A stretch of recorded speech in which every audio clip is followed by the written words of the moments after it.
The Earth floated below them, a fragile blue marble enshrouded by an alien veil. From the International Orbital Research Station, Commander Rachel Torres stared at the planet with unblinking eyes. What had once been a thriving sphere of oceans and continents now looked like a surreal painting, its surface obscured by a swirling fog that shifted like a living thing. Rachel had always felt a deep connection to Earth. Every orbit reminded her of its beauty and fragility. Now, all she could feel was dread. Behind her, the crew worked quietly in the observation module. Dr. Kian Saraf, the station's biologist, hunched over a console, his face lit by a screen displaying fragmented signals from the surface. His jaw was tight, his fingers trembling slightly as he scrolled through the final transmissions received before ground communications ceased entirely. "This was from the last outpost in Colorado," Kian said, his voice low. The screen showed a shaky video feed of panicked researchers in hazmat suits. Their words were disjointed, punctuated by the screams of someone off camera. The fog outside the facility's reinforced windows pressed against the glass like a tide. Then, as if responding to their fear, it surged inward through invisible cracks, filling the room in seconds. The footage ended abruptly. Rachel clenched her fists. She didn't need Kian's analysis to know they were watching humanity's death throes. The transmissions all told the same story. The fog rolled in silently, spreading faster than any natural weather pattern. It killed some instantly, their lungs collapsing as they gasped for air. Others changed. The lucky ones fled into bunkers or sealed facilities, but even they couldn't hold out forever. The organism was relentless. "Any survivors?" she asked, her voice firm but tinged with an edge of desperation. Kian shook his head. Nothing confirmed. Just scattered automated pings from a few research labs, but no human voices. It's been 2 days since the last contact. 2 days, Rachel murmured. In the cold silence of space, time felt stretched and surreal, but the thought of Earth's bustling billions reduced to silence in such a short span made her stomach churn. Benji Ko, the station's lead engineer, floated into the module. His dark eyes flicked to the screen, and he let out a low whistle. "You think we'll get anything else from down there?" he asked. "Doubtful," Kian replied. "The fog's interfering with everything. Radio, infrared, even satellite imaging. Whatever it is, it's not just toxic. It's alive." The word hung in the air, heavy and alien. Rachel turned to him, her expression sharp. "Alive?" Kian nodded. The samples from the early stages of the fog's spread. They showed signs of cellular activity. It's not just a pathogen or a chemical anomaly. It's a fully functional organism, maybe even a colony structure. It's adapting to its environment, mutating, and consuming. Rachel swallowed hard. The implications were staggering. A living fog spreading across the planet like a sentient disease. What chance did anyone have against something so all-encompassing? What about the possibility of containment? Sophia Vega, the station's geologist, asked, her voice strained. She had been quiet until now, lost in thought. If it's spreading through the atmosphere, could it be burned out? Neutralized somehow? "I don't think so," Kian said. "It's already evolved past any containment measures we know of. Even if we could find a way to fight it, there's no infrastructure left to deploy it. The silence that followed was oppressive. They all understood what Kian wasn't saying. Earth had already lost. Rachel straightened, her commanding presence cutting through the crew's growing despair. "We can't just sit here and watch," she said firmly. "There might still be survivors down there, people holding out in bunkers, labs, anywhere they could find shelter. We have the resources and expertise to help." "Help how?" Benji asked, his tone bitter. "By joining them in suffocating to death?" "No," Rachel said, "by going down there prepared. We have advanced filtration systems, medical supplies, and the ability to gather data firsthand. If anyone can figure out how to fight this thing, it's us." Kian hesitated. "It's risky, Rachel. We don't even know if the shuttle can handle the fog's density, let alone what exposure will do to us." Rachel met his gaze, her expression steely. "I know the risks. But if there's even a chance we can save lives, we have to try." Benji sighed, rubbing the back of his neck. "You're the boss. Just don't expect a hero's welcome if we make it back." Sophia spoke up, her voice steady despite the fear in her eyes. "I'm with you, Rachel. Whatever it takes." Kian nodded reluctantly. "Same here, but we need to plan this carefully. No mistakes." Rachel allowed herself a small smile, though her heart felt like it was being squeezed in a vice. She looked back at the screen where Earth turned slowly beneath them, cloaked in its deadly shroud. "All right," she said. "Let's bring them home." The shuttle rattled violently as it punched through the upper layers of Earth's atmosphere. Flames licked at the edges of the viewing port, and alarms blared in the cramped cockpit. Commander Rachel Torres gripped the controls with white-knuckled hands, her jaw clenched against the turbulence. Outside, the world was shrouded in a thick, swirling haze that seemed to stretch endlessly, blotting out the surface below. "Structural integrity holding," Benji Ko reported from the co-pilot's seat, his voice tight with concentration. His fingers flew across the console, adjusting the heat shielding to compensate for the unexpected density of the atmosphere. "But this fog is denser than anything we've seen. It's like flying through molasses." "Stay sharp," Rachel said, her eyes scanning the dim readouts. Most of their instruments were useless, overwhelmed by the electromagnetic interference emanating from the fog. Even the visual cameras showed little more than a shifting, silver-gray void. In the rear compartment, Dr. Kian Saraf and geologist Sofia Vega worked in tense silence, checking and rechecking the seals on their environmental suits. The suits were state-of-the-art, designed to withstand extreme conditions, but the alien nature of the fog made their protection feel paper-thin. "Are we sure these suits can handle this?" Sophia asked, her voice muffled by the helmet she had just secured. She glanced at Kian, who was calibrating a handheld scanner. "They have to," Kian replied. His tone carried none of the confidence his words implied.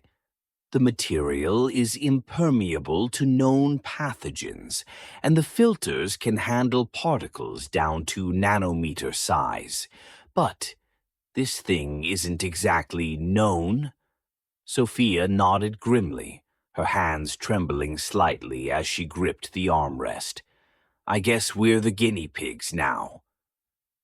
The shuttle lurched as it descended further, entering the fog fully.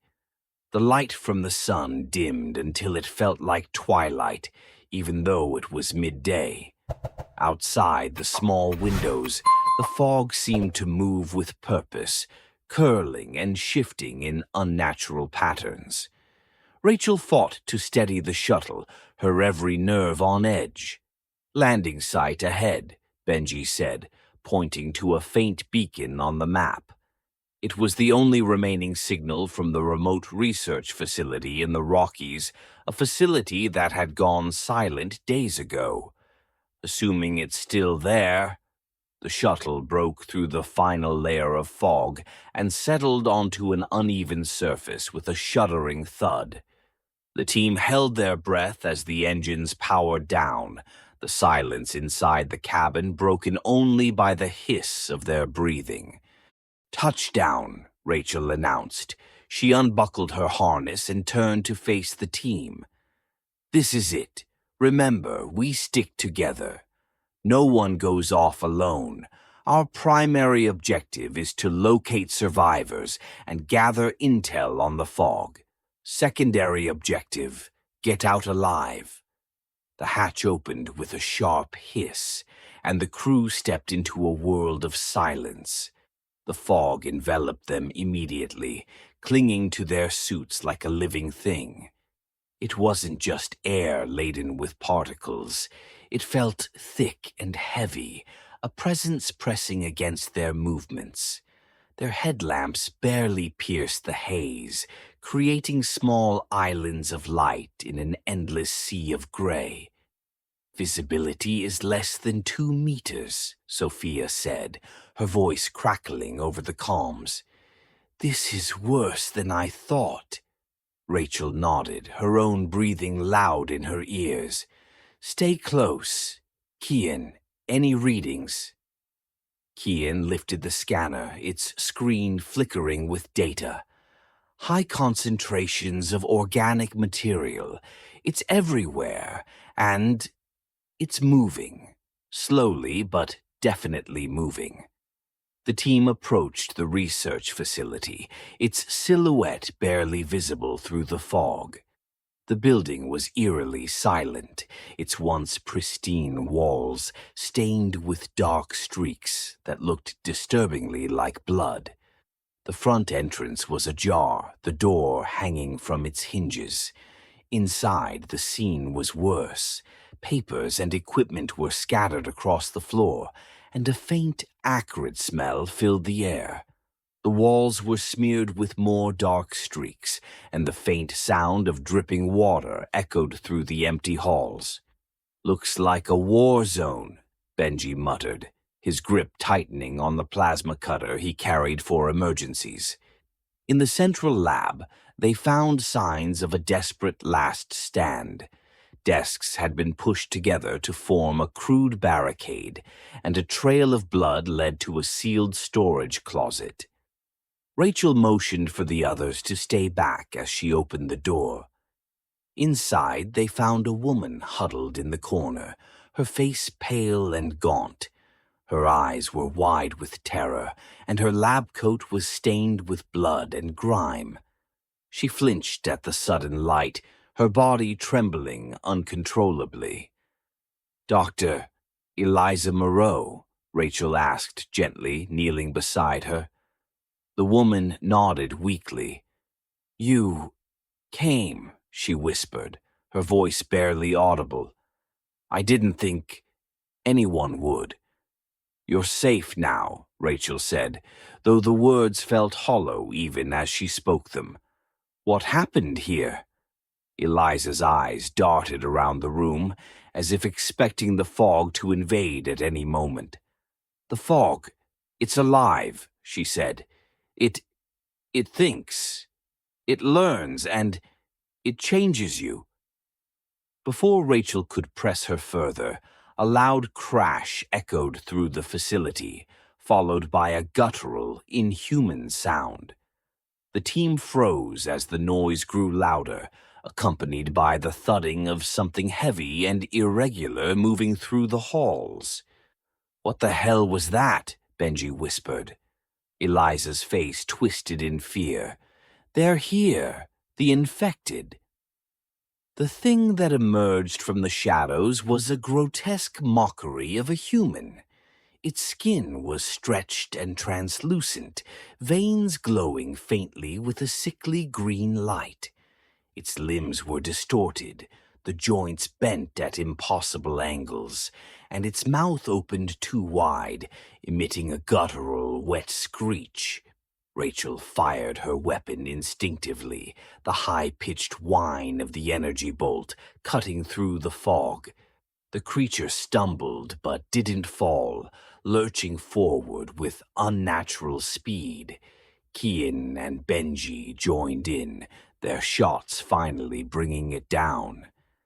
The silence that followed was broken only by Eliza's ragged sobs. "You can't save them," she said. "Once the fog touches them, they're gone." Rachel exchanged grim looks with her team. The reality of what they were facing was worse than any of them had imagined. The air inside the shuttle felt suffocating, even through the reinforced environmental suits. They had barely escaped the research facility, but the memory of the infected creature's distorted features and unnatural movements lingered in their minds. Outside, the fog pressed against the shuttle's windows, almost as if it were watching, waiting. The shuttle's hum was the only sound as the crew tried to process the horror they had just encountered. Rachel Torres sat in the pilot's seat, her fingers gripping the armrests as she stared at the fog-covered landscape beyond. "We've got what we came for," she said, her voice resolute but strained. "Dr. Moreau has the data, and we know what we're dealing with. Now we figure out how to stop it." Behind her, Dr. Eliza Moreau was huddled against the wall, still shaking. Her eyes darted nervously around the cabin, as if she expected the fog to seep in at any moment. "You don't understand," she said, her voice a hoarse whisper. "It's not just the fog, it's awake. It knows we're here." Kian Saraf, seated next to her, turned sharply. "What do you mean, awake?" Eliza's hands trembled as she gestured toward the fog outside. "It's not just alive, it's intelligent. It's not a swarm of microorganisms. It's a collective, a hive mind. It learns, it adapts, and it uses the infected as its eyes and hands." Rachel turned her chair to face them, her expression grim. "If that's true, then it knows we're a threat." Eliza nodded, tears welling in her eyes. "And it won't let us leave." The words hung in the air like a death sentence. The crew exchanged uneasy glances, the weight of their situation sinking in. Before anyone could respond, even Petrov, the team's medic, stumbled forward from the rear compartment. His breathing was labored and sweat dripped down his pale face. "I don't feel right," he muttered, clutching his stomach. He pulled off one of his gloves, revealing veins that bulged unnaturally beneath his skin, glowing faintly with the same sickly green light they had seen in the infected creature. "Jesus Christ," Benji Ko said, backing away. "He's infected." "No," Yvonne said weakly, shaking his head. "I can fight it. His words were cut off by a violent convulsion. He dropped to the floor, his body twisting and contorting as he screamed. Rachel and Kian moved to restrain him, but his strength was unnatural, his limbs jerking with horrifying force.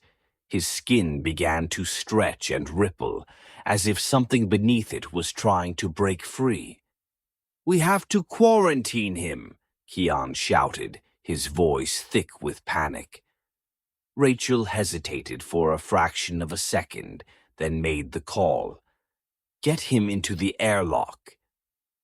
Benji and Kian struggled to drag Ivan's writhing body to the airlock, his screams echoing through the cabin. Once inside, Rachel slammed the hatch shut, sealing him off from the rest of the crew. Through the small window, they watched in horror as Ivan's transformation accelerated. His skin split open in places, revealing pulsing sinewy tissue beneath. His eyes turned black and his mouth twisted into a grotesque, inhuman shape. "We can't let him back in," Sofia Vega said, her voice trembling. "You know that, right?" Rachel nodded, her face pale. "I know."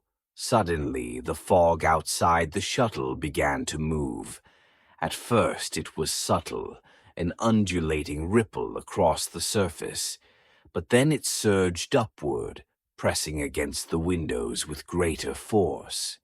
The shuttle's sensors blared warnings, detecting increasing pressure and electromagnetic interference. "It's reacting to Ivan," Eliza said, her voice trembling.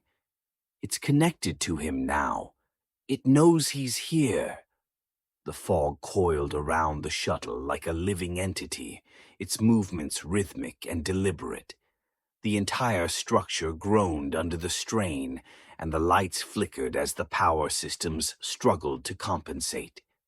"We're not going to make it if we stay here," Benji said, his hands flying over the controls. "We need to lift off now." "Not yet," Rachel said, her mind racing.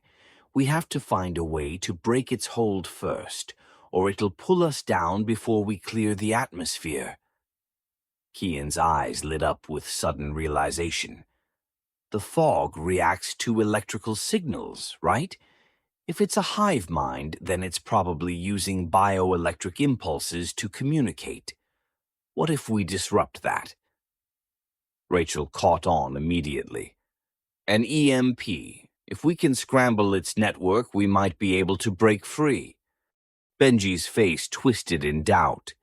"The shuttle doesn't have an EMP generator. We'd have to improvise something, and fast." Kian grabbed a toolkit from the wall. "I can rig one from the power cells in the environmental systems. It won't be pretty, but it might give us a window to escape." Rachel nodded. "Do it." Benji, prep for immediate liftoff. Sophia, keep an eye on the sensors. Let us know the second we have an opening. As Kian worked frantically to assemble the makeshift EMP device, the fog's assault intensified. Tendrils of mist wormed their way into the shuttle's outer seams, probing for weaknesses. The airlock began to vibrate violently, and through the window they saw Ivan, or what was left of him, slamming against the glass with terrifying strength.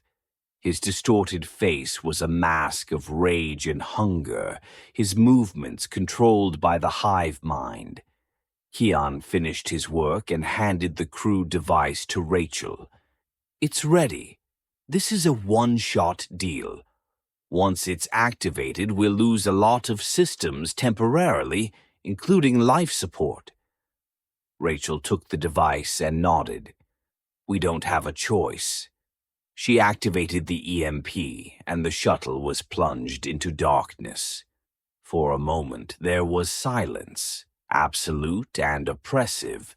Then the fog outside convulsed violently, its tendrils retreating as if in pain. The lights flickered back on, and the sensors showed a sudden drop in electromagnetic interference. "That's our window," Rachel said. "Benji, take us up, now." The shuttle's engines roared to life, and they shot upward, breaking free of the fog's grip. As they ascended, the fog writhed below them, its movements frantic and erratic. But it did not follow. In the cockpit, the crew let out a collective breath of relief, though none of them dared to celebrate. Rachel's eyes remained fixed on the planet below, now a churning mass of alien life. "We're not out of this yet," she said, her voice grim. "It's only going to get worse." The silence in the shuttle was as oppressive as the fog they had escaped. Rachel Torres sat in the pilot's seat, her body trembling with exhaustion as the blue curve of Earth receded behind them. The planet, once vibrant and full of life, was now a murky, writhing sphere. The fog churned across its surface like a living tide, consuming the last remnants of civilization.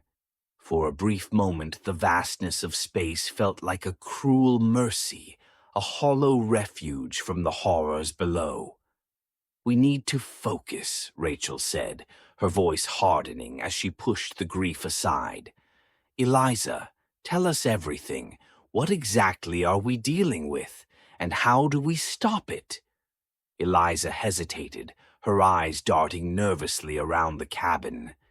Finally she spoke, her words slow and deliberate. "The fog, it's not a pathogen. It's not a chemical anomaly or a natural phenomenon. It's an organism, yes, but it's more than that. It's ancient. The meteorite that carried it, satellite data, suggests it struck Earth thousands of years ago, maybe tens of thousands." "Why now?" Kian asked, leaning forward. "Why didn't it spread before?" "It was dormant," Eliza said. "Buried under ice, locked away in conditions it couldn't survive in. But with climate change, rising temperatures, and human activity, the environment changed. It woke up." Her voice faltered, and she looked down at her hands. "And it's not just a predator. It's a colonizer. It's adapting, evolving to spread beyond Earth. The infected are part of its network now. It learns through them, grows stronger." Rachel's stomach churned. "You're saying it's going to spread, beyond Earth?" Eliza nodded. "If we don't stop it, it won't stop with this planet. It will find a way to reach the stars, and when it does, it will devour everything in its path." A heavy silence filled the cabin as the enormity of her words sank in. Rachel's mind raced, searching for options. The fog wasn't just a threat to Earth, it was a threat to life itself. And they were the only ones left who could stop it. "We can't let it spread," Rachel said finally, her voice steady. "We have to contain it, destroy it." "How?" Kian asked, his voice tinged with desperation. "We've seen what it can do. The fog is everywhere. It's too late for Earth." Rachel turned her gaze to the viewing port, where the station loomed in orbit. A fragile, floating sanctuary that had become their tomb. Her jaw tightened as the beginnings of a plan took shape in her mind. "We use the station, the reactor core. If we overload it, we can create an explosion powerful enough to incinerate the fog in the upper atmosphere. It won't save the planet, but it might stop the fog from escaping." "That would destroy the station," Kian said, his voice cracking. "It would kill us." Rachel turned to face him, her expression resolute. "We're already dead, Kian. We've been dead since the moment we touched down. This is the only way to make sure it ends here." Kian looked at her for a long moment, his face a mask of conflicting emotions. Finally, he nodded. "I'll help you." Rachel turned to Eliza. "You'll take the emergency pod. Get clear before we overload the core. You're the only one who knows enough about the fog to warn anyone who's left." Eliza's eyes widened in protest. "I can't just leave you."